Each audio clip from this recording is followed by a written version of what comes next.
საღამო მშვიდობისა, ეთერშია სოლიდარობის დრო TV4-ზე და გადაცემას გაუძღვები მე დავით ახვლედიანი. ჩვენი სტუმარი გახლავთ პარტია სოლიდარობა მშვიდობისთვის თავმჯდომარე მიხეილ ჟღენტი. მოგესალმებით ბატონ მიხეილ, მადლობა რომ გვეწვიეთ სტუდიაში. მოგესალმებით ბატონ დავით, მადლობა მოწვევისთვის, მივესალმებით პატრიოტულ მაყურებელს. დღეს ყველა უყურებდა, ვინც დაკავებულია პოლიტიკით.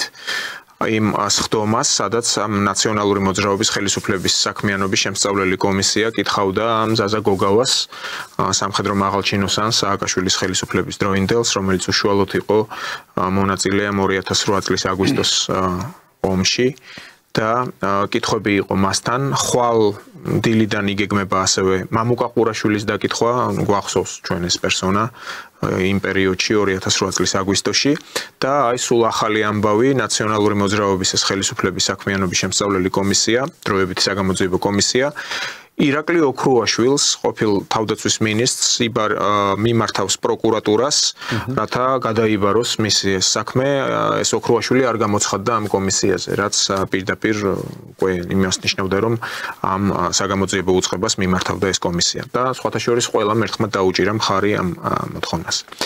თქვენ როგორ შეაფასებდით ბოლო რამდენიმე დღე ამ კომისიის მუშაობას და გუშინ ჩვენ ასევე ვიხილეთ იქ არის ასევე სააკაშვილის ხელისუფლების დროს აფილირებულ ბიზნესმენებთან დაკავშირებული საკითხი მამუკა ხაზარაძე და ბადრი ჯაფარიძე ასევე მათი საქმეებიც გადაიგზავნა პროკურატურაში და აი თქვენი შეფასება როგორი იქნება ამ პროცესის საბოლოო ჯამში რას უნდა ველოდოთ? კიდევ ერთხელ მოგესალმებით, მადლობა მოწვევისათვის, საღამო მშვიდობისა.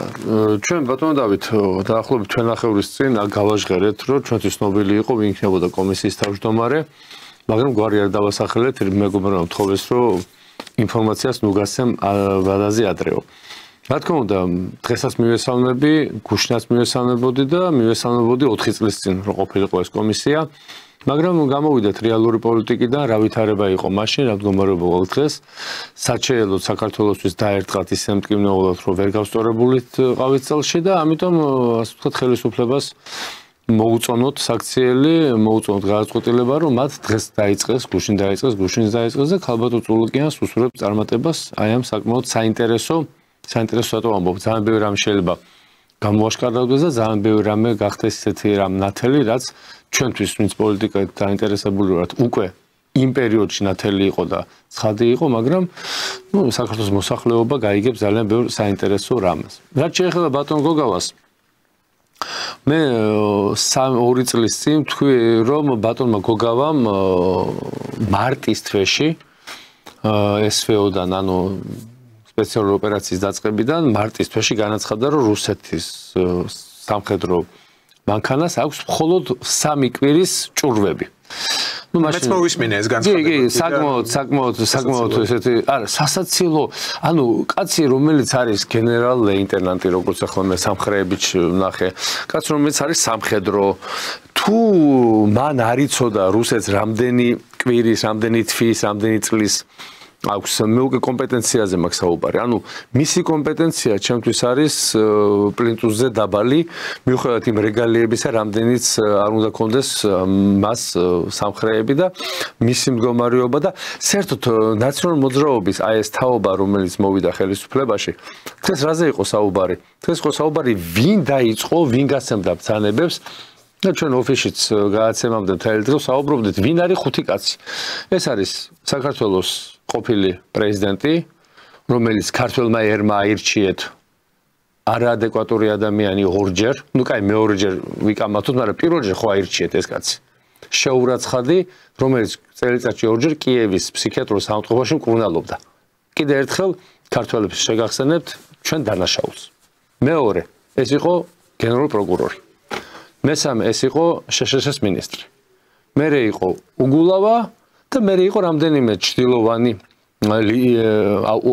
იდეოლოგი, ლიბერასტების, რომლებიც აი ამ ომს მართავდნენ, ხო? მე შემიძლია ზუსტად ისინი გაქცეულები ან პრინციპში თავშესაფარი აქვთ ხო შტატებში.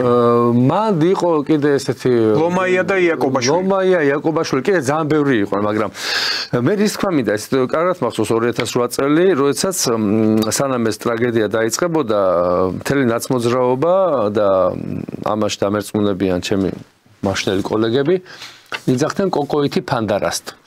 რაღაც ჩვენ სხვა დრო აღარ აქვს კონკრეტული ფანდარასტ, მოგეთ ძალიან დასინოვდნენ ამ თემას და ეუბნეოდი მაშინ ნაციონალურ მოძრაობას, რომ ნუ იძახით ამ ფანდარასტ, იმიტომ რომ შეიძლება ძალიან სხვა დაგეტრიალდესო და მე მოხდა ის რაც მოხდა ტრაგედია, ხო?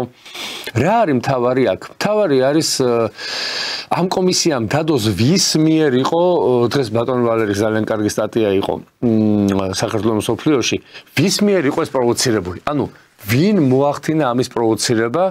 ჩვენ ამაზე ბატონო დავით ბევრჯერ გვითხოვს რომ ეს ამერიკის შეერთებული შტატების აი deep state-ს რო ეძახიან ახლა რომელიც ჩვენი მოსაზრება გოგდა მე წინა გადაცემაში გითხარით ეს არის დასავლელი ლიბერალები ეს არის ის ხალხი რომელმაც არა მარტო 2008 წელი არამედ 92 წელი მოახდინა ანუ როდესაც საქართველოს შეიყვანა თავის საჯარისო ფორმირებები და მამაუჩინოს ვიცით საათებით როგორ ხდებოდა აღარ მოგაწყენთ ამაზე ანუ ჩვენ გარდა იმისა რომ ეს გენერლები და ეს ოფიცრები რომელიც ასრულებდნენ ბრძანებას და ხშირ შემთხვევაში პოლიტიკურ გადაწყვეტილებას ასრულებდნენ საკმაოდ დაბალი რანგის განათლების მინისტრის და ყველა იმ კოჰორტა რომელიც არის სამხედროების აი იქიდან გამომდინარე ხო ჩვენ გვაქვს ახლა ამოცანა ვინ დააწყებია ეს ომი სააკაშვილი ტყულა კი არ უყვიროდა ამერიკის შეერთებული შტატების პრეზიდენტს და ტყულა კი არ მიირჩეოდა იმ ხალხს იმიტომ რომ მას გარანტია ჰქონდა იმისი რომ ეს ომი უნდა დაეწყო ეგ რამდენიმე დღე უნდა მაპატეთ ემარიაჟა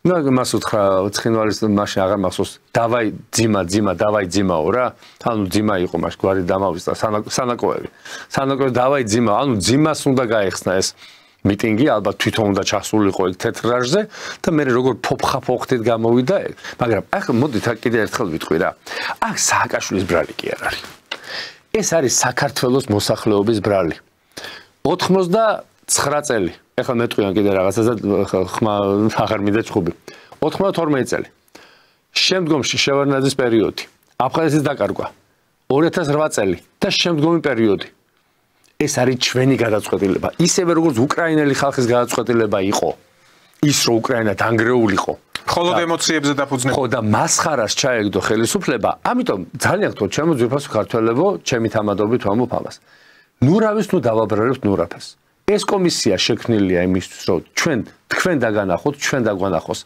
ის რეალობა და მე იმედი მაქვს, რომ რეალობა იქნება ის, რომ ამერიკის შეერთებული შტატების, ნატოს, ევროკავშირის მაღალჩინოსნების მიერ გახელებული, გამწარებული თუ შეგულიანებული არანორმალური სააკაშვილი, რომელიც ისევ კიდევ მეორე თქვენ აერჩიეთ ქართველებმა, გარბოდით გაყინულ იანვარში და ხმას აძლევდით სააკაშვილს და ბერმე უნდადი. ებიჯო ვის აძლევთ ხმასო? დამცინოდნენ. შენ რომ სააკაშვილის შურსო. ტრისას მაგას ვიმეს შეშუტეს, ხო? ამიტომ ჩვენ გვაქვს ახლა ამოცანა ესეთი. დავადგინოთ, საიდან წამოვიდა, როგორ წამოვიდა, ვინ დაგვაწყებია, ვინ დაკავგვარგია, ვინ არ დაგვეფარა, რა გამოგვიგზავნეს პამპერსები, წყალი და ისინი რა ქვია რაღაცა. ოჯახში პირველადი მოხმარების. უფრო მეცაც გეტყვით. ისნის რაიონში 20,000-ზე მეტი დევნილი მივიღეთ. თქვენ კარგად იცით ის რაიონი. ჩუსტებით იყო ხალხი გამოსული. მე მახსოვს ეს თვალნათლივ მახსოვს ყოფილ სამხედრო ქალაქთან ვცხოვრობ. ზუსტად შავი ზღვის და მიმდებარე ტერიტორიაზე იქ ორი სკოლა იყო, მე ერთ-ერთი ინსტიტუტად გადაკეთდა და ნუ ის ერთ-ერთი სკოლა, სადაც ის დევნილები შეიფარეს, ძირითადად საარჩევნო პუნქტი იხსნებოდა ხოლმე, ახლა დაშლილია ეთყობა რაღაც ახალი მშენებლობა იქ დაგეგმილი. 7-8-9 აგვისტოს ვიხილე როგორ ლამის ფეხით გამოქცეული ხალხი როგორ დაბინავდა იმ სკოლაში დროებით. სასწაულებს ყვებოდნენ. ასევე ვიხილე ერთი გამოქცეული, ანუ იქიდან პირდაპირ სადაც უკვე ეს მაშინდელი ეს გრუს ვოსტოკის ადამდე ჩადგა, რამის უკვე მცხეთასთან იყო შემოსული, ქართველი სამხედრო ჯარისკაცი ბიჭი, რომელიც იყო, ნუ აღჭურვილობით, გადაკიდებული ქონდა ეს ტანკსაწინააღმდეგო ხელით, ეგრეთ წოდებული RPG და მის თვალებში დავინახე შიში. ანუ ის ვოსტოკი როდესაც წამოვიდა, ესე იგი, რა ვიცი, იქ შქოევა იყო მტყუიების როგორც ჩანს და ნახე როგორ ანუ ამხელა მანძილი დაფარეს და მოვიდნენ აი პირდაპირავლაბრამდე ჩამოაღწიეს ამ ხალხმა და იქ მოხდა მათი დაბინავება. სასწაულებს ყვებოდნენ, იარაღი პირდაპირ მდინარეში იყო იქ ჩაყრილი. გარდა ამისა, მიტოვებული იქნა სოფლები. ყოვლად უპატრონოდ. ეს ის პერიოდია, როდესაც მეორე მესამე დღეს, ანუ ამ ომის მიმსვლელობის შემდეგ უკვე როდესაც ეს კუშნერი ჩამოვიდა, სააკაშვილი ფორთხავდა ეზო, როდესაც ელანდებოდა, რომ თვითფრინავიდან რაღაც რაკეტას გაუშვებდნენ და გაანადგურებდნენ. აი ასეთ მდგომარეობაში იყო ჩაყრილი ხალხი, გასაცოდავებულ მდგომარეობაში ადამიანები, ჩემი თვალით ვიხილე. მე მინდა გავიხსენო, იმიტომ რომ ახლა ამ კომისიას ალბათ დიდი სამუშაო ექნება, მაგრამ შევეხმიანებით ჩემი გამოცდილებიდან, რაც ნანახი მაქვს. სამხედრო ჰოსპიტალის ტერიტორიაზე შევიყვანეთ ხალხი. ანუ მსგავსი არადამიანურ სიტუაციაში, სადაც ეს ხალხი აღმოჩნდა. მე იშვიათად წარმომიდგენია, ხა აფხაზეთის ომის მახსოვს და იქიდან წამოსული ტოლვილები და ჩემ კოლეგასთან ერთად გავხსენით რაღაც სასტუმროების სადაც შევიყვანეთ, მაგრამ მსგავს იქ მაინც მომზადებულები იყვნენ აფხაზეთში.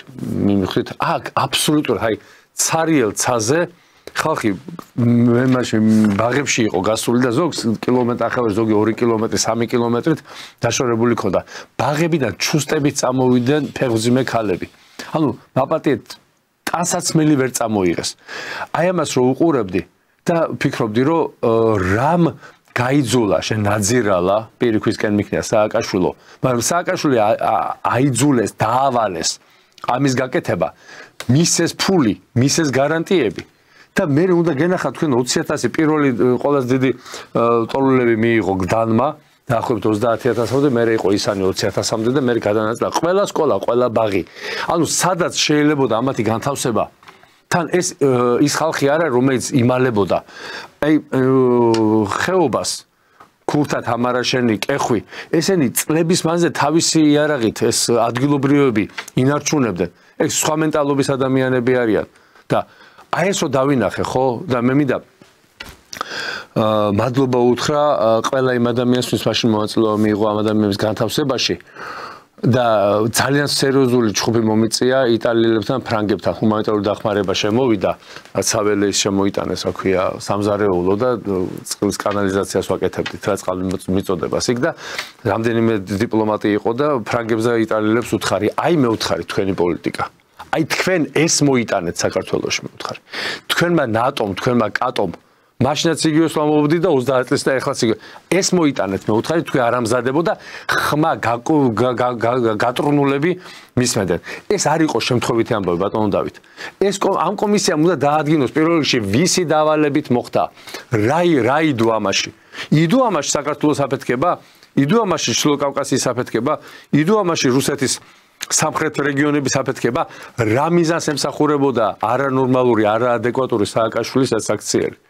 და მე კიდევ ერთხელ მივესალმები რა თქმა უნდა ამ კომისიის მუშაობას, მაგრამ თავარი ის არის პოლიტიკური გადაწყვეტილება ვისი დახმარებით მიიღეს და ვინ აიძულა ამის გაკეთება.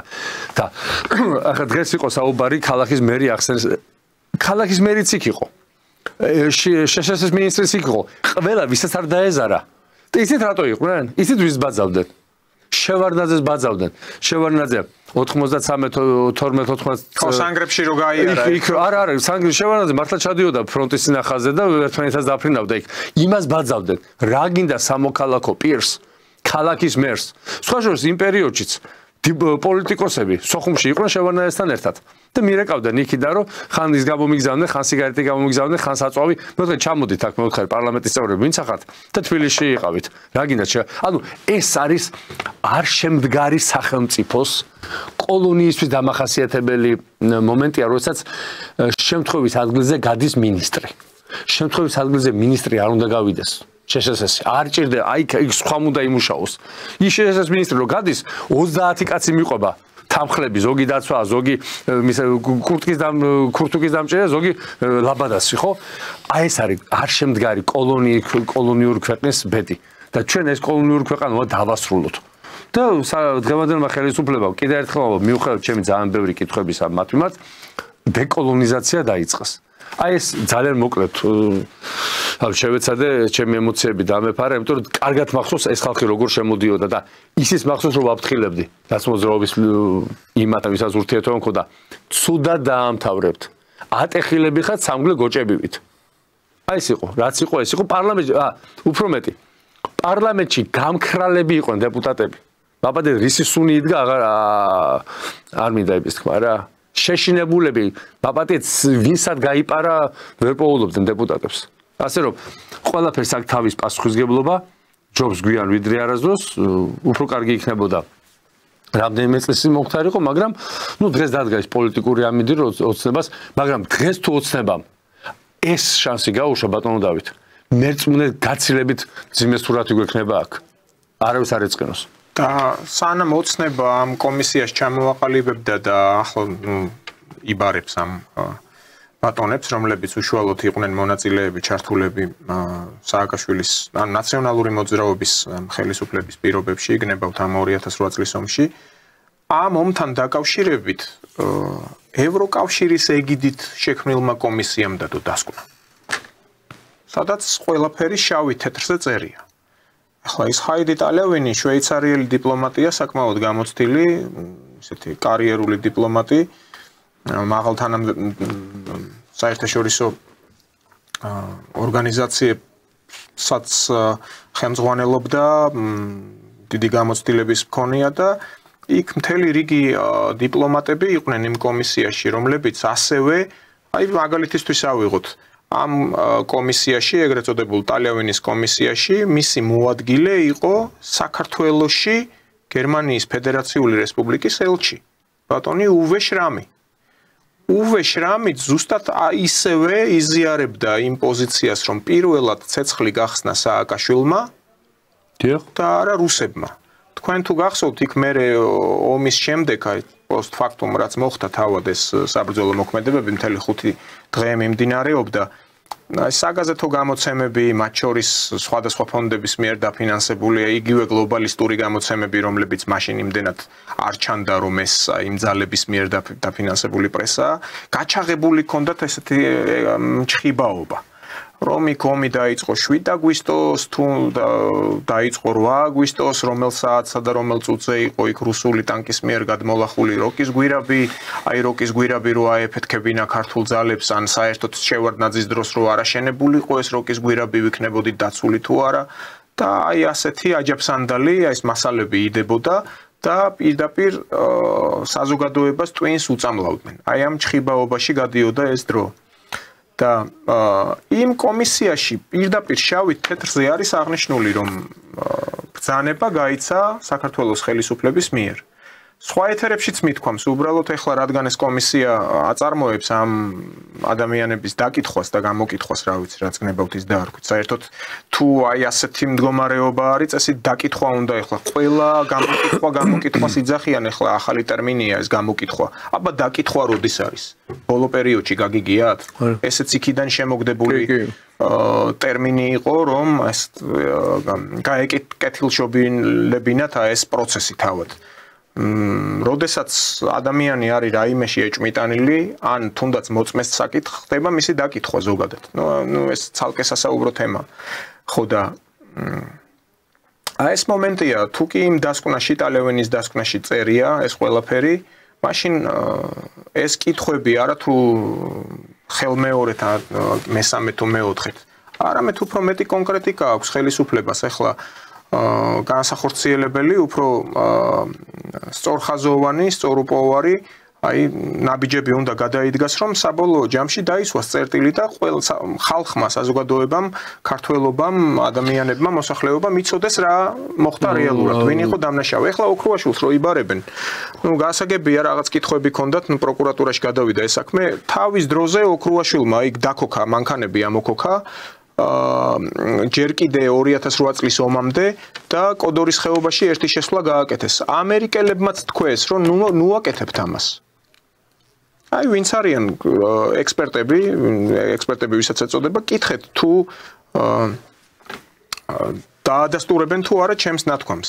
იქ რამდენჯერმე იყო ეს პროვოცირება. ჩვენ გვახსოვს ოქრუაშვილი არ მინდა უბრალოდ შემეშალოს ქართველები როგორ დააჩოქეს ცხინვალში, ქართველი მებრძოლები, ვიდრე ერთი ასეული 4 ან 5. ხო, ეს რატომღაც აღარ ახსოვს ბევრს.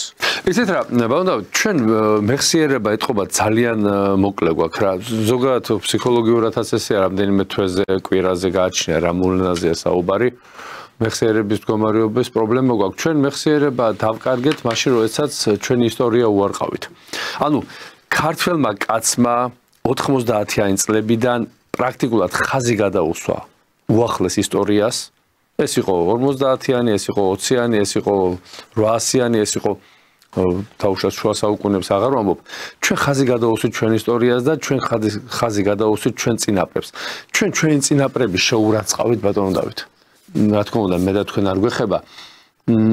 ქართველი ადამიანი გახდა განსაკუთრებით ბოლო 20 წელი. ეს არის რაღაცა კოსმოპოლიტიზმისკენ რაღაც, არც კოსმოპოლიტიზმი იციან, არც ლიბერალიზმი იციან. არც ფაშიზმი იციან, არც კომუნიზმი და არც არაფერი რატომ ვამბობ ახლა ამას, ხო? ეხლა მოდის 80 წლის თავი არის დიდი საომულ ომის. რამდენიმე სამთავრობო ორგანიზაციაში დავრეკე ხა სახელმწიფო ორგანიზაციაში და რო ვთხარი რომ დიდი საომულ ომი და გამისწორეს მეორე მსოფლიო ომი. ახლა ხო ხტები რა ნარატივში არიან ბავშვები რა და რა საკისიყვნენ? ნუ ახლა არ იყო დიდი 40 35 45, მაგრამ ეს დავალება აქვს რომ დიდი საომულ ომი არ უნდა ახსენო, ეს არ იყო საომულ ომი, ეს იყო თითქმის გაიგივეს ფაშიზმი და სტალინი და გიტლერი თითქმის ერთ დონეზე ააყვანიეს ამათმა. ისტორიის არ ცოდნა მიცის ეს და ჩვენ ახლა დაახლოებით ჰაინრიხ გიმლერის გენერალ პლან ოსტ. დიახ. აი ესეთ თაბახის ფურცლებზე ბონის მუზეუმში არის. აი ასე უნდა აიღო ეს ფურცლები და სულ შუბლში უნდა ურტყა ამ ადამიანებს, რომლებიც სამამულო ომს ერიდებიან, რომ დაარქვან თავის სახელი, რომ ეს სამამულო ომი. ერიდებიან და აი ამ გენერალ პლან ოსტში პირდაპირ ეწერა კავკასიელი ხალხების შორეულ აღმოსავლეთში გადასახლების შესახებ და იქ საბოლოოდ განადგურების შესახებ. ახლა ჩვენ ბავარიულ პილას დავლევთ თურმე გერმანიაში გაამარჯვეთ. ეს სხვა ამბავია. მე რატო წამოვჭერი ეს? მე ყველა პარტიას მინდა მოუწოდო, ვინც თავს თვლის, რომ არის პატრიოტული, არის ისტორიულ მეხსიერება არ დაკარგვია. ჩვენმა პარტიამ ბატონი მამუკას ხელმოწერით, იცით, წერილი შევიტანეთ ბატონ ვლადიმერ პუტინთან და იმავე დღეს მოხდა რეზოლუცია და დაედო რეზოლუცია, რომ ქართველ ვინც არიან დარჩენილები ღმერთად დიდხანს სამყოფოს და წასულები ხსოვნა იყოს, გადაეცეთ აი 80 წელთან დაკავშირებით საიუბილეო მედლები. რა თქმა უნდა, ძალიან კარგი ნაბიჯი გადაიდგა და შვეიცარიის საელჩოში რუსეთის სექციის წარმომადგენელმა, ვინც ხელმძღვანელობს ამ სექციას, ბატონო ტრაფიმოვმა გადასცა რამდენიმე ადამიანს და ხა ჩვენც ველოდებით, რომ მოსკოვიდან ჩამოვა უკვე ბატონ ვლადიმერ პუტინის მიერ ხელმოწერილი ასე ვთქვათ, დამადასტურებელი საბუთები აი ამ ჩვენ გმირებზე, რომლებიც რამდენიმე ათეული დარჩა სამწუხაროდ და მინდა მადლობა უთხრა ბატონ მამუკას აი ამ დიდი შრომისათვის, რომელსაც ეწევა და რომელსაც აკეთებს იმისთვის, რომ საქართველოს და რუსეთმა ბოლო-ბოლო ურთიერთობა მივიყვანოთ ბატონ დავით. ჩვენ ყველა ადამიანები ვარ და ყველა ურთიერთობა არის პიროვნულ ურთიერთობას დადის. როცა რუს ეგულება ბატონი დავითი, ბატონი თემური, ბატონი მერაბი, ბატონი მამუკა, ჩვენი მეგობრები ძალიან ბევრი ადამიანი, ვინც ამ საქმეშია ჩართული, მათი განწყობაც იქნება იქ. იქ ვიღაცები რომ დასხდებიან მაღალჩინოსნები თუ დაბალჩინოსნები და გაახსენდებათ პიროვნული ჩვენი ურთიერთობები, შეიძლება რამე შეიცვალოს. მე ახლა არ ვყვები ზღაპარს. მე ვამბობ ჩემი პატარა გამოცდილებიდან, რომელიც მაქვს ამ წლებში დაგროვილი. ჩვენ ყველა ქართველმა ეს უნდა გავაკეთოთ და აი ეს ისტორიული მეხსიერება რატო გავიხსენე ახლა ეს დიდი საომულო ომი. როდესაც ჩვენ არ გახსოვს რა მოხდა 41-45 წლებში, როგორ დაიღვარა 300,000 ადამიანის სიცოცხლე შეეწირა ამას. უმრავლესობა სად დაიღუპა ბარემ ისიც? ქერჩში და სევასტოპოლის აღების დროს. სევასტოპოლის ყირიმში, რომელიც დღეს ყირიმს, აი საოცრებაა, დღეს მიდის ამერიკა და რუსეთ შორის ურთიერთობა, მოლაპარაკება და პრაქტიკულად ყირიმზე ლაპარაკი აღარ აქვთ. ყირიმზე ლაპარაკია 11 წელი გახდება ახლა აღიარებიდან, ხო? ყირიმს საერთოდ არ უხსენებენ რუსებს. არ უხსენებენ იმ 4 რეგიონს. ყირიმზე საერთოდ თქვენ რომ ის რაც 14 წლისთვის იყო, ის დაივიწყეთო. ამის მერე რაღაც დასკვნები ხო უნდა გავაკეთოთ არა? ჩვენ უნდა გავაკეთოთ დასკვნები, რომ ეს ამ საგამოძიებო კომისიამ უნდა დადოს პოლიტიკური შეფასება პირველ რიგში. კიდევ ერთხელ ვისი დავალებით, ვისი წახეზებით, ვისი მოწოდებით და მერე ვინ არ დაგვიცვა. სარკოს რო აყვირეს, ეს უბედური ხალხი. 12 რიცხვში სარკოს რო ყვიროდნენ იქ და ჩვენი მიცვალებულების გვამები სამხედროების იქ იყო ყველა ვიცით იქ ეს როგორ გააკეთე ბიჭო ეს როგორ გააკეთე 5 მილიონი რაში გადაიხადეს რაღაცა მარაზმი ფილმი გადაიღეს კაციშვილის ნანახი არა აქვს ეს არის დანაშაული კოსტუმები და პიჯაკები კი არაა დანაშაული აი ესაა და ამისთვის 1-20-25 კაცი თავიდან უნდა მიუსვა. ფულს ათეთრებდნენ ამაზე ხო რამდენჯერაც ვისაუბრია. ფულის გათეთრება მე ყველა აი მთელი მსოფლიო იპარავს ხო იცით? არ არსებობს. თქვენ თუ გახსოვთ თვითონ მოსახლეობამაც როგორ თოხლა, ანუ გამოვიყენებ ახლა ჟარგონს სადღაც.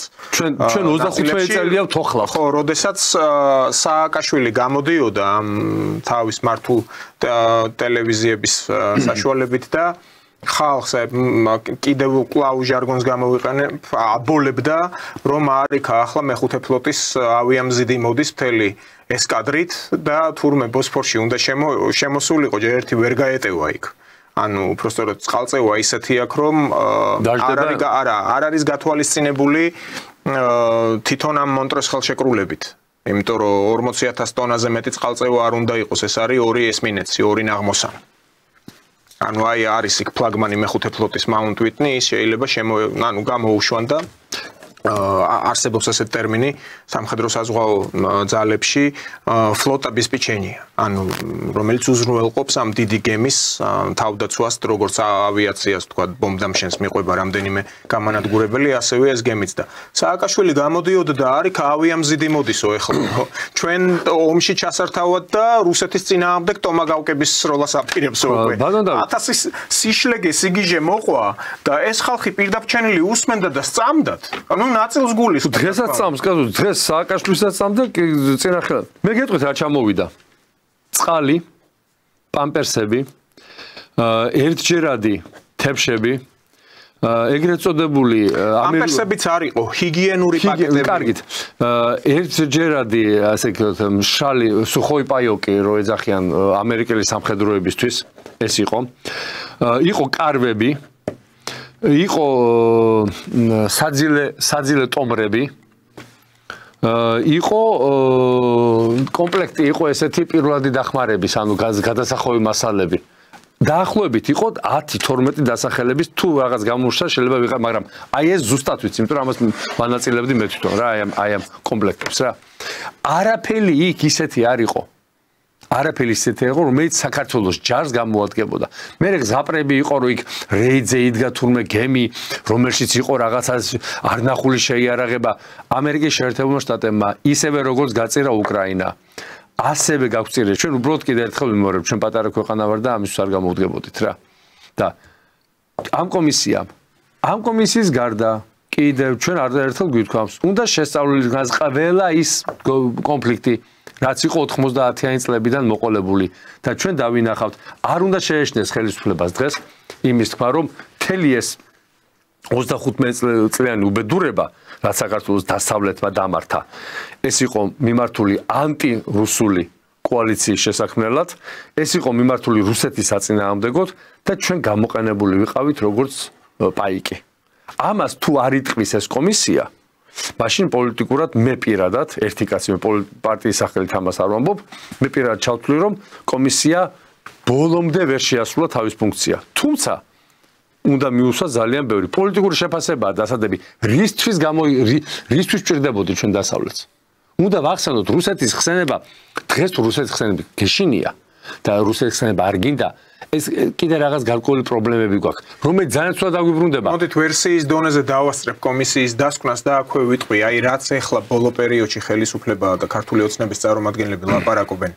და მოყავთ პირდაპირი ფაქტები თუ როგორი იყო მოწიდე აი ეს ეველინ ფარკასის სიტყვები მოიყვანა პარლამენტის თავმჯდომარემ ხო რომ ერერაო ანუ თუ დაიწყებთ ომსო გახსნით მეორე ფრონტსო აი ზუსტად ამიტომაც როგორც ახლა ითხოვდნენ მთელი ნახევარი წლის განმავლობაში მეორე ფრონტის გახსნას და უფრო მანამდეც 3 წელი ომი მიმდინარეობს. აი ამისთვის მისცა სააკაშვილს ჯორჯ ბუშმა უმცროსმა ენრაოდენობით თანხა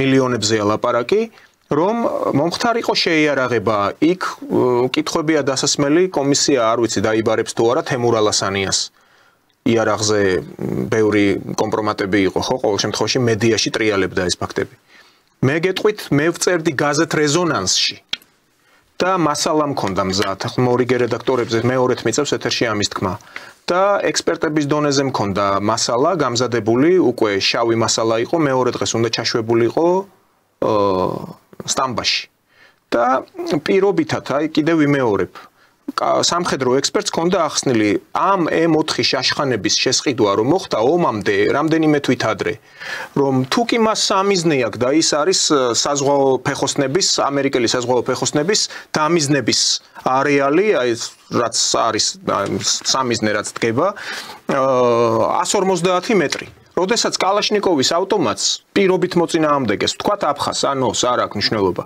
აქ 200 მეტრზე 250-ზე 300 მეტრზე ანუ გამოდის რომ შენ ის შორიდან გესვრის და უკვე ხოცავს ახლოს მისულს და შენ ჯარისკაც მიერეკები სანგრებს იქით რომ უფრო სიღრმეში შევიდეს რომ ის უფრო იოლად მოკლან ამაზე მასალა არ გავიდა მეორე დღეს გაზეთში გაზეთ რეზონანსში არ და ნუ ახსნაგანმარტება აღარ მომიკითხია რატო გაიკვირდათ ეს ამბავი არა მე არ გამკვირვებია მაგრამ როგორც ჩანს ეს გლობალ არ ვიცი ახლა რა დავარქვა ამას მაგრამ კონიუნქტურა ამაზე ეთყობა მუშაობდა რომ ეს იარაღი უნდა შესყიდულიყო საქართველოს ხელისუფლების მიერ ომამდე რამდენიმე თვით ადრე ვიძახი ფული ბაბა ხო ესე გამოდის რომ დიდი ფული ტრიალებდა ამაში ხო ამ ფულის ტრიალი აი რეზერვისტებზე იყო დღეს საუბარი მთელი დღე უსმენდით ჩვენ ამ დაკითხვას თუ გამოკითხვას მე მერჩია დაკითხვა ყოფილიყო რეზერვისტები სრულად აი როგორ გითხრათ რა ეხლა სიტყვები არ მინდა ვთქვა რა აი იმ დონეზე არაორგანიზებული იყო ეს რეზერვისტების გაყვანა რომ მათი იქ წაყვანა გაცილებით მე ხა სამხედროს ვესაუბრებოდი პარალელურად იმ დროს და მერეც ხო ანუ ჯობდა ესენი საერთოდ არ გამოჩენილიყვნენ რა მათი კოეფიციენტი მარგი ქმედების იყო 0-ს ქვევით ეს იყო კიდე ერთი პიარის მომენტი რომ აი ჩვენ რეზერვისტები რა რეზერვისტები შუა ტრასაზე დააყენეს რეზერვისტები რომ გამოდიოდნენ და შუა ტრასით მოყავდა ტრასა და რუსული თვითმფრინავები გადაუფრენდნენ დახედავდნენ და აგზელებდნენ გზას არ ბომბავდნენ ეს მოყოლილი აქვს ჩემ მეგობრებს და ჩემ ნაცნობებს ვინ წავიდნენ ამ ომში და გულანთებულები იყვნენ ამ საქმით ხო ანუ აქ ამაზე გვაქვს საქმე დღეს რა გამოძიებას დაწყებულია დღეს შეიძლება ნაციონალური მოძრაობა გაასამართლო ყველა კუთხით საიდანაც მოგინდება იქიდან გაასამართლებ რა და 1-20-30 კაცი ეხლა რაც შეეხება გენერლებს ამბობენ ოფიცერი არ აგებს პასუხსო კარგი ლეიტენანტი უფროსი ლეიტენანტი თუ ეხლა ამათ სერჟანტები უყვართ უფროსი სერჟანტები ამერიკელები გახდნენ ესენი ყველანი ხო ესენი არა მაგრამ გენშტაბის უფროსი მოადგილე ბრიგადები თუ როგორ თუ დივიზიები როგორც ქვიათ ეხლა ამათ ყველაფერი ხო იმდენად დაამახინჯეს ქართული ჯარი ვერც ამერიკულს მიუსადაგეს ვერც რუსულში დატოვეს ვერც დივიზია ვერც ბრიგადა კაცი შვილმა არ იცის ქართულ ჯარში რა ხდება აღმოსავლეთის ქართული აღმოსავლეთის სარდლობა დასავლეთის სარდლობა ვის ემასხარავებით რა აღმოსავლეთის სარდლობა რის დასავლეთის სარდლობა ერთად თვითონ რომ გადაეფრინოს თბილისის მტკვრის კალაპოტში დამთავრებულია სარდლობა დასავლეთის და აღმოსავლეთის ნუ მასხარაოთ ბატონო დავით კმარა 35 წელი ეს ქვეყანა გავათახსირეთ ჩვენი აპარტავნობით ყუდაბზიკობით და უცოდინრობით ქართველი სამხედროები თავი მე სამხედროებზე არ მაქვს საუბარი მე მაქვს ხელმძღვანელობა სამხედროების ენასწორ ჩემი თავი იბრძოდნენ ყველა სისხლით დაანთხე მაგრამ შენ რო შეტევაზე გადადიხარ აფხაზეთში გადასული აღებული სიმაღლეები და რო აბრუნებდნენ მე ტელეფონი რო ირეკებოდა და უკან დააბრუნე აქ სამხედროებზე არა აქ არის საუბარი გენერალიტეტზე გენშტაბზე ვინ იყვნენ 24-25 წლის გენშტაბის უფროსები ყავდა და ამას ვიძახი ზუსტად სამხედროებთან რა საქმე მაქვს ხო აი ამ სამხედროებზე რომლებიც იყვნენ მეთაურ თანამდებობებზე მათი სამხედრო მეცნიერების ცოდნის კვალიფიკაციის რეზიუმეები არის შესასწავლი რა დაამთავრეს რა მოკლევადიანი კურსები და რა 4-5 წლიანი საარტილერიო სასწავლებელი როდესაც იყო საბჭოთა დროს თბილისში ტაუ ხო აი უზნაძის ქუჩაზე კი ბატონო იქიდან გამოდიოდნენ მართლაც ძლიერი არტილერისტები იმ პერიოდში და სხვა ბოდიში სხვა შორის იმ არტილერისტებმა იმ ხელა საქმე გააკეთეს აი ამ 0808 დროს ძალიან დიდი საქმე გააკეთეს სხვა აფხაზეთის ომის დროსაც რუსები და ვინც იყვნენ იქით ამ მხრიდან გაუგნებულები იყვნენ ჩვენი არტილერისტების მუშაობით ეს სკოლა იყო ბოდი შეგაწყვეტიეთ რა უბრალოდ კი ხო და ამას გულისხმობ რომ ქართველი სამხედროები შედეგებს დებდნენ სწორედ მაშინ აი თუნდაც სამამულო ომის დროს კარგად ესმოდა თქვენ კადრებშიც გექნებათ ნანახი თუნდაც აფხაზეთის ომის პერიოდში როგორ წევენ ავტომატს და ფოთლებს ეფარებიან და ეხლა სანგრები არ ითხრებოდა წესიერად ანუ იყვნენ ემოციაზე ძირითადად ხო ნუ რა თქმა უნდა სადღაც ითხრებოდა ეს სანგრები მაგრამ რითი განსხვავდება საერთოდ ახლა როდესაც მეორე მსოფლიო ომის დროს იყო ესეთი ნაციონალური ბატალიონები იყო სომხური ბატალიონი იყო აზერბაიჯანული იყო ქართული 414 დივიზია იყო ხელმძღვანელი პირები ანუ სარდლობა მათ იყენებდა სწორედ შტურმისთვის იმიტომ რომ უფრო სამხრეთელები იყვნენ უფრო ცხელსისხლიანები ასე ვთქვათ მაგრამ რუსი სადაც შედიოდა იმ წუთში 20 მეთაურიდან 100 მეთაურის დონეზე იყო ბრძანება აკაპაცა იმ წუთში კიდებდნენ ეგრეთ წოდებულ სასანგრო ბარს ხელს საპეორნაე ლაპატკას და იმ წუთში იწყებდნენ სანგრის თხრას იმიტომ რომ ამ თავდაცვას აქვს ძალიან დიდი მნიშვნელობა თვითონ სამხედრო ტაქტიკური საომარი მოქმედების დროს. Ну, აი ასეთი არის რეალობა. საბოლოო ჯამში, ეხლა მე არ გადავწყვები, თქვათ, გასაბჭოებამდე პერიოდს, რა იყო მაშინ კვინიკაძის და მაზნიაშვილის დროს. Ну, ვფიქრობ, მაშინაც ქაოტური გასვლა-გამოსვლები იყო, შეგულიანებული ანტანტის წევრი ქვეყნების მხრიდან და მაშინდელი სარდლობაც გვახსოვს, როგორ კარბოდა დროზე ადრე, იუნკერებს და ჯარისკაცებს ასწრებდნენ საზღვარგარეთ და ჩვენ ვიხილეთ აი ბოლო უახლეს ისტორიაში აი ამ 3 ათეული წლის განმავლობაში. ანუ ფაქტობრივად ჩვენ ომი არ მოგვიგია. იყო მხოლოდ წაგება. ბრძოლები. Ну, ცალკეული ბრძოლები შესაძლოა, კი, ну, ცალკეული დიდი ომი არ მოგვიგია. ხო, აი ეს არის პრობლემა. ომი. ეს არის პრობლემა და აქ ჩდება მთავარი კითხვა. რისთვის აძლევდნენ სააკაშვილს ამ უზარმაზარ თანხებს? და რაზეც მთავარი აქცენტი, მთავარი პროცენტული მაჩვენებელი იყო გათვლილი შეიარაღებაზე. თუ დღეს მსჯელობთ ჩვენი მეზობლები სტრატეგიული პარტნიორები არიან, ვთქვათ, იქ სომხეთი იქნება, თუ აზერბაიჯანი იქნება, კარგი რუსეთთან ნაომარი ხარ და რაღაც გაუგებრობა, დიპლომატიური ურთიერთობა არ არსებობს და ჩამოკიდებულია ეს საკითხი. თურქეთთან ერთად არაერთ საერთაშორისო მისიაში გაქვს მონაწილეობა მიღებული და საერთაშორისო ეგიდით წვრთნებში. ვის ეომებოდნენ? აი კითხვა ეს ფული სად მედიოდა? ანუ გამოდის რომ შენ უბრალოდ შენს თავდაცვაზე კი არ ზრუნავდნენ. მიზან მიმართულად შენ გეშავდნენ რუსეთის წინააღმდეგ. ბატონ დავით, პირველი ამოცანა რა იყო მათი? ეს იყო ჩვენ ბევრი საქართველოს ანტირუსეთი, მეორე იყო რამდენიმე ათასიანი ადამიანის, ну, დაჯგუფების შექმნა თუ სამხედრო როგორც ტერმინოლოგია რომელიც იმსახურებდა ავღანეთში, ხალხწერტილებში, თუ $10,000 უხდიდან ჩვენ ბიჭებს უხდიდან იმის მეათეც, ეს იყო მეორე ნაბიჯი, თუ მეორე სურვილი, თუ მეორე მიზანი მათი, ხო? და მთავარი მიზანი რა იყო? რუსეთთან დაპირისპირება, ხო? რუსეთთან დაპირისპირება მოგვისწეს 92 წელს კბილი, მაგრამ იცით რა არის, აქ მე უკვე საქმე მაქვს უკვე ქართველებთან რა. თქვენ კაი ადამიანებო ჯარში ხო მიდიხარ იცი კაცმა ჯარში ჯარისკაცი ხარ სამშობლოს დაცვა გინდა. როდესაც ჯარში შენ დაინახე 2008 წელს ამ მდგომარეობა იყო. როდესაც კოკოითი ფანდარასტით უნდა და დაეღოთ. ცხინვალი რომელიც აბსოლუტურად იყო პროვოკაცია მოწყობილი საქართველოს მხრიდან. ხო ამაზე ვინმე თუ კიდე დაიწყებს კამაც, აი ეს უნდა მიუსვა სააკაშვილის გვერდში. არ შეიძლება ქართულ ჯარს იმაზე მეტი მოთხოვო ვიდრე მას შეუძლია. მოდით ავიღოთ ჩვენი მეზობლები. ახლა კიდე მისაყოდურებენ. ჩვენ მეზობელთან შევძლებთ სამხედრო დაპირისპირებას. არა, აი არც სამხედრო ვარ, არც არაფერი ჯარში ვარ, ნამყოფი 2 წელი ვიმსახურე, მეტნაკლებად ვიცი. ჩვენი საჯარისო მოცემულობით, იმ განწყობით რაც იყო ჯარში. ვის დაუპირისპირდებით? ვერთად აიფარ რომელ მეზობელს არ მინდა სახელები დავასახელო. 1-2-ზე ლაპარაკი არის, 2 საათში დაამთავრებენ ყველაფერს. რა ჯარს ვაშენებთ? რისთვის ვაშენებთ ამ ჯარს?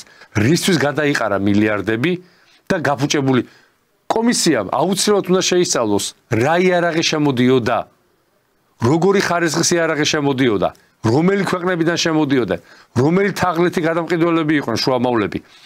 ამას ახლა ხშირ შემთხვევაში ვერ დაადგენ, იმიტომ რომ როგორც ამობენ ვაინავსოს პიშეთ, ჩამოწერეს, მილიარდები ჩამოწერეს. კეზერაშვილი საშუალო შეძლების შეიძლება ითქვას ნაკლები შეძლების ადამიანი მოვიდა ხელისუფლებაში და მილიარდელი წავიდა, ხო? ანუ ამაზეა საუბარი, ესაა გასარჩევი. ეს არის გენერალიტეტი, რომელიც დღეს კიდე ყელყელაობს. წინამდე შემთხვევაში ჩვენ რას მივიღებთ? ისევ დარჩება კრება მხიარული და ჩვენი მოსახლეობა მოტყუებული. მე იმედი მაქვს, ქართული ოცნება ამას არ დაუშვებს, იმიტომ რომ ჩვენ შევდივართ ბატონო დავით ძალიან турბულენტურ მდგომარეობაში. უმძიმე სიტუაციაში შევდივართ ახლა. ვინმე არ იფიქროს, რომ ჩვენ ისევ სამხედროენით რომ ავხსნათ, თუ არ მოკლავენ, მას მოკლავენ. კი, ჩვენ ესეთი მდგომარეობა ქართულ ოცნებაში. რუბიკონი გადალახული არა გვაქვს. უმძიმეს მდგომარეობაა ჩვენ ვისაუბრეთ სასომხეთში, აზერბაიჯანთან ურთიერთობა, შეიძლება რაღაცა ყველაფერი მოხდეს, ამერიკელები ამას მაქსიმალურად აიზალები, რომელსაც ახლა ტრამპი ებრძვის ამას. შეეძლებიან მოაწყონ ამის პროვოცირება და მე სად მივდივართ ჩვენ? ანუ ჩვენ რა გვრჩება? არაფერი აბსოლუტურად. მე შემიძლია პროგნოზი ახლავე გავაკეთო რა მოხდა. კი ბატონო ბრძანეთ. პირდაპირ ულტიმატური სახით რუსეთი მოითხოვს სომხეთზე გასვლას და საქართველოს ორად გაყოფას. ანუ აი გაჭრას მაგისტრალის რომ გავიდეს ტანკები იქნება თუ რაც იქნება. კი ბატონო. ან პირდაპირ დაუშვას გახსნა საჰაერო სივრცე, გადაიფრინოს მოსდოკის ავიაფრთამ პირდაპირ სომხეთისკენ.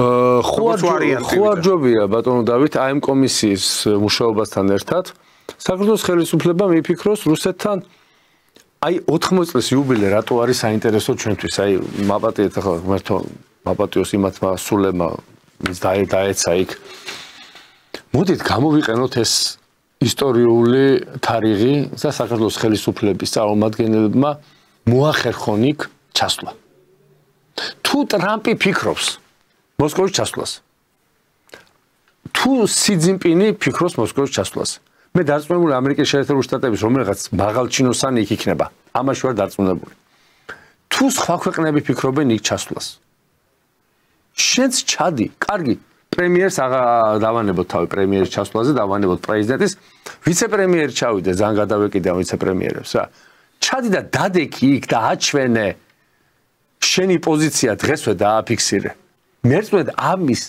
ამას ვერც არც ამერიკელი დაუწუნებს ამ საქციელს. ევროპელი თუ დაუწუნებს, მაპატიეთ და თავში ქვაუხლიათ, ჩვენ ევროპას უნდა ჩავეხსნათ. საერთოდ ევროპის ხსენება საქართველოს უნდა დასრულდეს, ხო? ევროკავშირის ბოდიში. ევროკავშირის მე ცალკე ქვეყნებთან დავალაგებთ ურთიერთობას, როცა რუსეთი კისერს მოუგრეხს.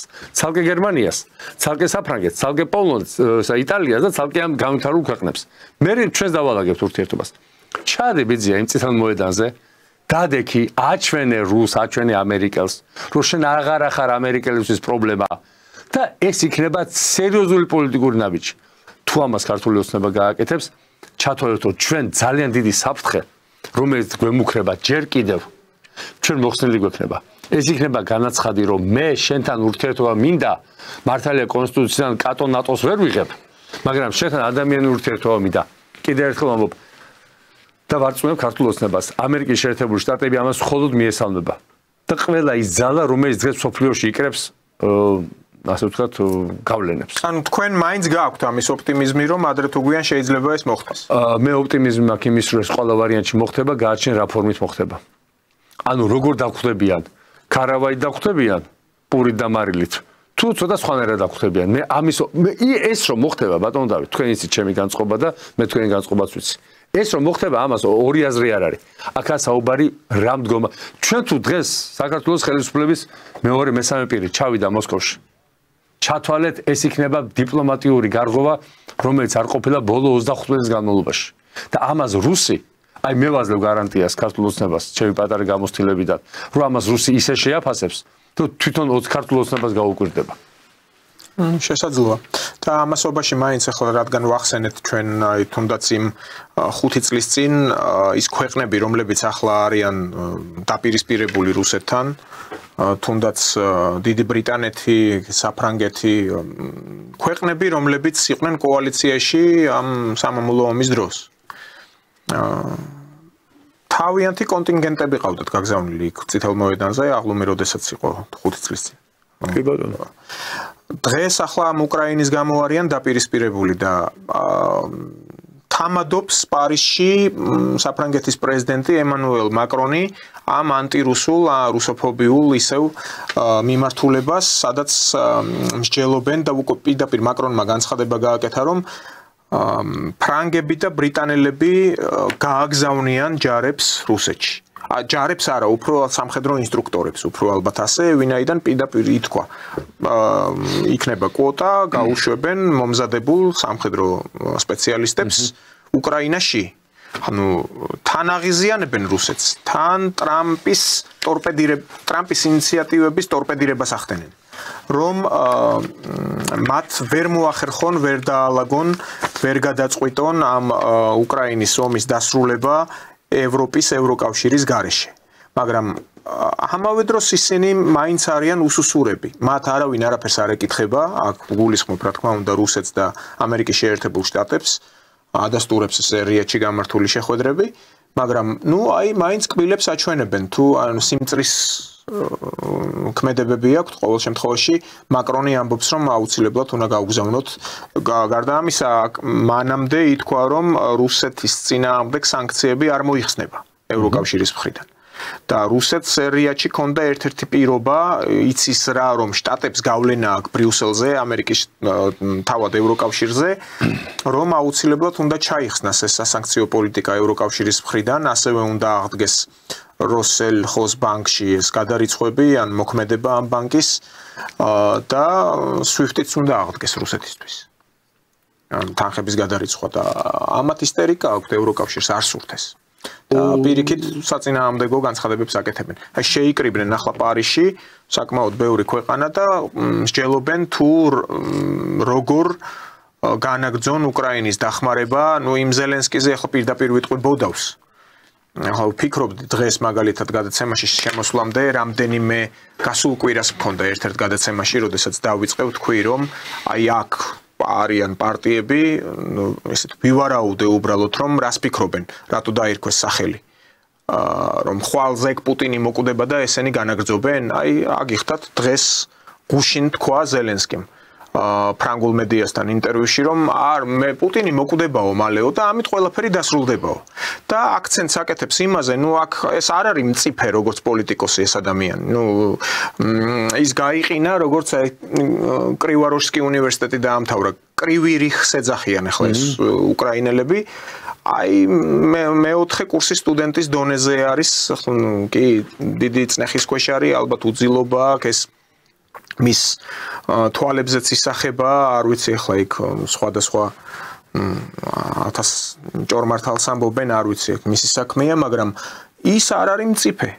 ის იძახის რომ მე უფრო ახალგაზრდა ვარ და მე არ მოვკვდები, მაგრამ აი პუტინი უფრო უკვე ასაკშია შეიძლება მოვკვდეს, მაგრამ აი სტრატეგიული აზროვნების დეფიციტი აქვს. არა მარტო ზელენსკის, არამედ ბევრ ევროპელ ლიდერს. მათი აი გამჭრიახები არიან. ვერ ესე იგი ვირაშმაკები არის. ხო, არა, გამჭრიახობა აქვს, ანუ წამის 1000-ში შეუძლიათ რაღაც ეშმაკური ნაბიჯი გადადგან, მაგრამ დიაპაზონი არ აქვს ფართე. ხვალზე რა შეიძლება გააკეთოს, აი რუსები კიდე ცოტა სხვანაირი ხალხია, ნორდიკული ტიპის ხალხია. რუსკიო დოლგა запрягает-ო გამოთქმა აქვს ესეთი, ხო, ძალიან დიდხანს ემზადებაო, მაგრამ თუ აკრიფა. ხო, თუ ლეწა და აი ამ ეს პრობლემა აქვს მაგაც და რას გულისხმობ ამაში იმას კი არ უფიქრდება რომ პუტინი თქვათ თუ წაიღებს წერილს ხო ნუ ასაკი ხო მოუწევს ხო ახლა რამდენი წლის 70-ს გადაშორებულია მიაღწია თქვათ 85-ს ნუ არ აქვს მნიშვნელობა მერე მთელი დასტა არის პოლიტიკოსების რომლებიც წმინდა სუფთა რუსულ პოლიტიკას ემხრობიან. და ვინჩამ როგოზინიდან დაწყებული ვინაღა პესკოვი აიღეთ. მით უმეტეს SVO გამოვლილი. ან მედვედევი აიღეთ. მედვედევი ბევრად ახალგაზრდა ამ იმაზე და ხო, ნუ აი პუტინი პუტინი მსოფლიოს შეიძლება პუტინი მოენატროს ისეთი მოვიდეს რუსეთში. პუტინი გახდეს მოსანატრებელი, რომ მსგავსი დემოკრატია რუსეთში არ გვინახოსო ისეთი მოვიდეს, იმიტომ რომ ამის ყველა პირობა, ყველა წინაპირობა უკვე შექმნილია ბატონო დავით. SVO-ში გამოვლილი სამხედროები, ოფიცრები, გენერლები, რომელსაც მართლა სისხლი დაუარეს და პარკეტის გენერლები არ არიან. ისინი რომ დაბრუნდებიან, ეს არის 100,000-ობით ადამიანი, ხო? მათ ექნება ძალიან სამართლებრივად, მორალურად იმის უფლება, რომ ყველა დააყენონ იმ ადგილას, რისი ღირსებიც არიან ბანდიტები, ყაჩაღები, ხაზინის ქურდები და ასე შემდეგ, ხა ცოტა შორს წავედი. რაც შეეხება თქვენ რომ ბრძანეთ ახლა უკრაინის მდგომარეობას, ხო უკრაინა და ზელენსკი და ევროპას ახლა შანსი აღარ აქვს. უყურეთ, ამერიკის შეერთებულ შტატებმა რომ გააცხადა, რომ ამერიკა უნდა გახდეს ისევ დიადი, გავხოთ ამერიკა ისევ დიადი, როგორც ტრამპი აცხადებს. ვის ხარჯზე უნდა გახდეს? ევროპა უნდა მიწასთან გაასწოროს ეკონომიკურად. აზიის ქვეყნებში უნდა გადავიდეს და იქ მოიპოვოს თავისი სარჩო საბადებელი. რუსეთი ამ მდგომარეობაში აღმოსავლეთ ევროპას, რა თქმა უნდა და პოსტსაბჭოურ ქვეყნებს იბრუნებს და რაც შეება საფრანგეთს და მას რა ქვია გერმანიას არაფერი. 500 წლიანი, 400 წლიანი, სხვა ისტორიული წყაროები, 450 წლიანი ევროპის ძარცვა, ევროპელების ძარცვა მსოფლიოში დასრულდა. ეხლა იწყება უკუ ეტაპი. უკუ მასინეთეო. ეხლა დაიწყება ევროპის ძარცვა.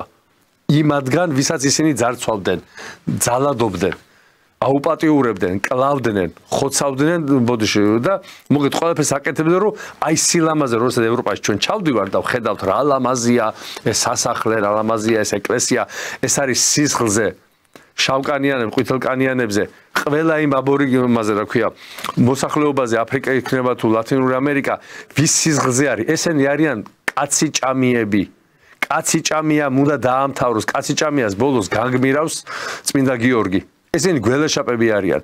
აი ეს პროცესია, ამიტომ არის თქვენ ხა მართლა ხო არ ფიქრობთ ჩვენ ჩემი თამადობით ვამბობ, რომ მაკრონმა არ იცის, რომ 500,000-იანი ჯარით შევიდა ნაპოლეონი და 800,000 ბოთლი ღვინით. რუსეთში არ იცის. ნუ როგორც ჩანს არ იცის. ხო, თუ არ იცის, თლათ აი ეხლა მე ქართველებს ვეჭხუბები და ფრანგებს რა უთხარი, მე ეს ნახევრად რა ვიცი ვინ აირჩიეს. ხო ხვდებით ის გამიდა 500,000-დან 23,000-მა გადაასწრო რუსეთის საზღვრზე ბალტიისპირეთში და იქ რო შევარდნენ ბისტროში. იქ 12,000 კუჭის გადამეტი რა ქვია, ნაწლავების გადახარცვით დაეღუპათ. ეს თუ არ იცის, ბაო, პირიქვის გამიქნა ჯვარი ვწერია ჩვენ და ჩვენ ოჯახებს. ყველაფრის ღირსია ის ქვეყანა. რატო არ მეწოდება მე უკრაინელები პოლიტიკურად, ადამიანურად კი შენ რომ მასხარა აირჩიე, შენ რომ სააკაშვილი აირჩიე, შენ რომ ზელენსკი აირჩიე, შენ რატო უნდა იყო კარგად? ბაგრატიონმა კუდით ხო ასროლინა მაშინ იქ. რატო უნდა იყოს ის ერი კარგად, ის ქვეყანა კარგად, როცა მასხარას კინოში ნათამაშე პრეზიდენტად ირჩევ. ნორმალური ხარ? არა ხარ ნორმალი. არ არის ერები გამოშტერდნენ. ბატონ დავით, ბერბოკი რო გეყოლება. ბერბოკი ამბობს, ისა აღარ მრავლდებითო გერმანელებიო გუშინ მკითხულობ. და მიგრანტები მოამრავლებენ. და მიგრანტები მჭირდებაო. გააშავებენ იმ გერმანიას. ანუ მსოფლიო შეცვლილია, როგორც პუტინმა თქვა, მსოფლიო აღარ იქნება ის რაც იყო 2022 წლის თებერვლამდეო. სხვა მსოფლიო იქნება. და ეს არის ლიბერალური მენტალობა, ეს პარადიგმას ემხრობიან. ახლა რა შორს წავიდეთ, აგერ პაშინიანი იძახის, რომ ყველაფერს ვაწერ ხელსო. მინსკის ჯგუფსაც ვაუქმებო, რაც მოთხოვა ალიევმა. ნუ ეს კარგი, იქ კონკრეტული საკითხებია და გასაგებია, მაგრამ კონსტიტუციიდანაც ამოაგდებს იმ ჩანაწერს, აი რაც უწერიათ, რომ ყარაბაღთან დაკავშირებით არცახი უწერიათ. ხო და ყველაფერს შეასრულებს, რომ გაიხსნას უკვე გიუმრის მიმართულებით რკინიგზის აღდგენაზე თურქეთთან მოლაპარაკებებს აწარმოებენ.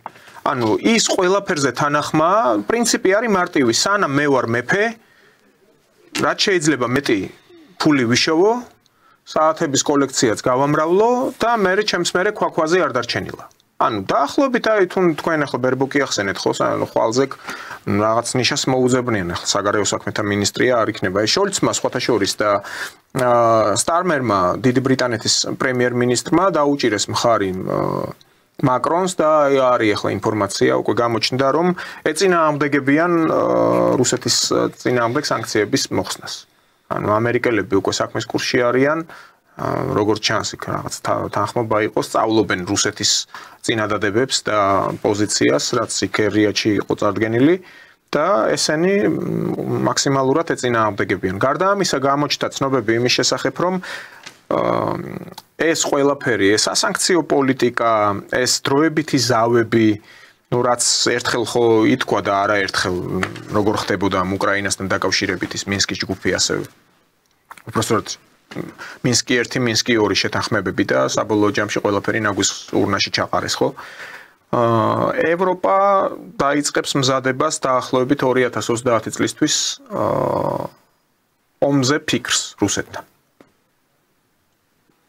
და ახლა ნატოს გენერალური მდივანი რო იმუქრება რიუტე რომ აი თუ კი რუსეთს ეკნება პოლონეთზე რაიმე იერიშიოთ ჩვენ ყველაფერს გამოვიყენებთ და ძალიან ცუდ მდგომარეობაში აღმოჩნდება რუსეთი იმას არ ამბობენ რომ თუ რუსეთმა თავისი ბირთვული ტრიადა ამოქოქა მაშინ რა დაემართებათ თავად აი ესეთი მოვდავთ მიუხედავად თქვენი პატივისცემისა 30 წლამდე მოხდება ეს ამბავი 27-26 არ გასდება მე ჩემს გეუბნებით რომ ევროპა ისე არის ატეხილი სამგლე გოჭივით და იმდენად არაადეკვატურად ექცევა რუსეთის მიმართებაში და ისე დაუბრუნდებით იმ მოთხოვნებს რაც რუსეთს აქვს რუსეთი ყველა ვარიანტში ამერიკის შეერთებული შტატები დაარწმუნებს თუ ვერ დაარწმუნებს ევროპას რუსეთი გადავა ევროპაში ყველა ვარიანტში გადავა. ანუ თუ ევროპას დასწრება უნდა 30 წლამდე ეს ვერ მოხდება. ანუ რუსეთი ვერ დაიცდის. ეს მოლაპარაკებები, ჩემი მოგზაურობას მოგახსენებთ, ეს მოლაპარაკებები ცეცხლის შეწყვეტაზე უკრაინაში არ მოხდება. სამწუხაროდ არ მოხდება. ბრიტანელები ყველაფერს გააკეთებენ, ანგლოსაქსები ყველაფერს გააკეთებენ იმისთვის, რომ ეს სამშვიდობო მოლაპარაკება არ შედგეს და ომი გაგრძელდეს და ამ ომის გაგრძელების ყველაზე ლოგიკური შედეგი იქნება ან პარიზში, ან ბერლინში ისევ რუსული ტანკის შესვლა. ამის ისტორიული მაგალითები არსებობს. ალექსანდრე I როგორ გადის ტრიუმფალური თაღის ქვეშ თეთრ ცხენზე, სურათები კიდია ერმიტაჟში და სხვათა შორის პარიზში. ხო და ამაზე გავბედა ვიტყვი რომ არც ამერიკის შეერთებული შტატები იქნება ძალიან წინააღმდეგი ამის. ანუ რუსეთი და ამერიკის შეერთებული შტატები ეხლა საუბრობს იმაზე ცივილურად როგორ გაიყონ ევროპა ამერიკის შეერთებული შტატებმა როგორ მოახერხოს ევროპის დასავლეთ ევროპის ეკონომიკური ტექნოლოგიური ბაზრის ხელში ჩაგდება გახადოს ამერიკა ისევ ძლიერი რუსეთი ცდილობს აღმოსავლეთ ევროპა განაიარაღოს ნატოს შენაერთებისგან და ნატოს იარაღისგან და აი ეს ბუფერი რომელიც მას სჭირდება აღიდგინოს თუ ეს არ მოხდება მშვიდობით ეს მოხდება დიდი ომით ამ ომში რუსეთი და ამერიკა ორივე გამოვა თავის ინტერესებიდან გამომდინარე გამარჯვებული. რაც შეეხება დანარჩენ მსოფლიოს, ირანიც, ჩინეთიც და სხვა ქვეყნები თავის ადგილს ყველა იპოვნის. დასრულდა ის რაც იყო მრავალი საუკუნის განმავლობაში, ევროპას ან ევროპა დანებდება როგორც კურტიზანკა, ან ევროპას ძალიან არ მინდა ეს სიტყვა ვთქვა. ძალიან ცუდ დღეში ჩააგდებენ. გამომდინარე აქედან ჩვენი არჩევანი რა არის? ჩვენი არჩევანი არის დროზე გადავდგათ ნაბიჯები რუსეთთან მიმართებაში. ნუ ვაგვიანებთ. ვიცი გასაგებია ყველაფერი მესმის, საუბრებიც მესმის, რაღაცები არის. ორივე ვიცით რაზე ვსაუბრობთ. მაყურებელიც ხდება, მაგრამ ყველაფერს აქვს თავის დასაწყისი და თავის დასასრული. ყველაფერი დასრულდეს რაღაცა კონკრეტული გააწყვეტილებით და კონკრეტული ურთიერთობებით. და ისევ დაუბრუნდეთ ჩვენ ამ კომისიას და ორი სიტყვა მინდა კიდე გითხრათ ამ კომისიას დაკავშირებით. კომისიამ უნდა გამართლოს ქართული და საქართველოს მოსახლეობის ნდობა, ანუ მოლოდინი უпростоრეთ. ძალიან დიდი მოლოდინია და ეს არის ალბათ ერთ-ერთი ისეთი თემა, რომლის შემდეგაც მართლმორალ პარტიამ უნდა დაიბრუნოს და აგიდგინოს. პოლიტიკური ჟონგლიორობის ელფერი არ უნდა ქონდეს. არ უნდა ხო, უნდა გაამართლოს ჩვენი მოსახლეობის ნდობა, რაც მას გამოუცხადეს 2012 წელს. აი ეს ნდობა არის გასამართლებელი, ნდობა არის აღსადგენი, ასე ვთქვათ, უფრო მაღალ რეგისტრში და ჩვენ უნდა ვიცოდეთ, რომ ეს ამ კომისიის დასკვნის შემდეგ მინიმუმ რამდენიმე ადამიანი აღმოჩნდება იქ, სადაც ჯერ არს. ხაზარაძე ამბობს, განცხადება გააკეთა, უნდა შევქმნათ ეროვნული წინააღმდეგობის ფრონტი. აი ნახეთ რას ამბობენ, აი მე რისი მეშინია. აი ეს ეროვნული წინააღმდეგობის ფრონტი ამას გვერდში დაუდგებიან ამერიკელების, ევროპელების და ეს Deep State-ის წარმომადგენლები. მოსახლეობას კიდევ ერთხელ გამოვაპატიეთ შეიყვანა შეცდომაში, ისე როგორც მრავალი წლის განმავლობაში და შეიძლება ამათმა კუდის მოქნებაზე მაქვს აქ საუბარი მე. და ამათმა შეიძლება კუდი იმ დროს მოიქნიონ, როდესაც ყველაზე სუსტე იქნება რეგიონში მდგომარეობა, ანუ ყველაზე მწვავე იქნება. არ გამოვრიცხავ კავკასიაში სერიოზულ სამხედრო ესკალაციას. ძალიან მეშინი ამისი ახლა მე რეიტყვიან იმაშობიო დაგჭხავიო. არა ბატონო, არის. მე აი სომხეთი ვახსენე, რუსეთის მხრიდან უკვე მაღალჩინოსნები იქ ვიცე-პრემიერის დონეზე განცხადება გააკეთა, ახლა გვარი არ მახსოვს უბრალოდ რომ თუ აი ვიცით რომ გუშინ წინ რატიფიცირება მოახდინეს ამ და რუსებმა რა თქვეს? ეხლა კარგად მონაწილეობს სომხეთი ევრაზიის ეკონომიკურ კავშირში, მაგრამ თუ ევროკავშირში შესვლაზე დადგება საკითხი, ეს ნიშნავს რომ არჩევანის წინაშე უნდა დადგეს. და ეს გამოიწვევს ძალიან დიდ პრობლემებს და როგორ გონიათ გადაიდგა ნაბიჯები ევროკავშირში ინტეგრაციაზე, სომხეთმა ვთქვათ გადადგა, მეორე დღეს გამოდის იქ ვინმე რომელიმე რუსი მაღალჩინოსანი, ისტებლიშმენტის წარმომადგენელი და ამბობს რომ დაიხურა ევრაზიის ბაზარი სომხეთისთვის. კარგად იყავით, გადით აქედან. და რა მოხდება იქ? ჩამოიქცევა ისედაც რა მდგომარეობაში ახლა სომხეთი ან ჩვენზე დიდად მდიდარი არ არის, ხო? ძალიან ცუდ მდგომარეობაში აღმოჩნდება.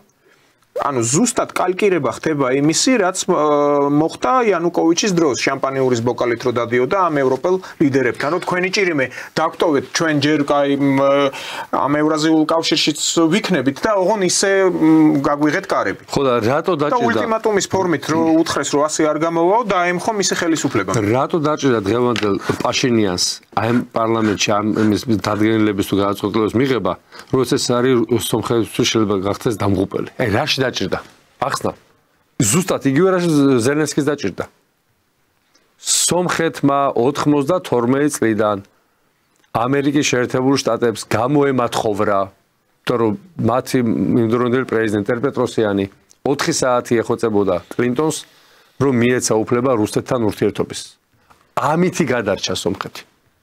და დღესაც ჩვენ ხედავთ, ეს არის აბსოლუტურად სხვა მოცემულობა, რომელიც ჩვენ მეგობარ მოძმე ერს უკადის ძალიან ცუდ მომავალს. კატასტროფას პირდაპირ ვიტყვი და ჩვენ ვერბლობთ რატო? 30 კილომეტრში, 40 კილომეტრში. ღმერთო დაიფაროს რამე აფეთქეს კავკასიაში. ნებისმიერ შემთხვევაში ჩვენ აღმოჩნდებით ძალიან სულ მდგომარეობაში და იმედი მინდა ვიქონიო რომ ყველაფერი კარგად იქნება და გადავრჩებით და ამ ერთ წელს გავივლით ისე როგორც აქამდე შევეცადეთ რომ მშვიდობით გაგვივლო. კი ბატონო, მადლობა დიდი ეთერში სტუმრობისთვის. მე ტელემაყურებელს შევახსენებ, ჩვენი სტუმარი გახდათ პარტია სოლიდარობა მშვიდობისთვის თავმჯდომარე მიხეილ ჟღენტი. ჩვენ შევხვდებით ხვალ 16 საათზე. მადლობა ყურადღებისთვის. ნახვამდის.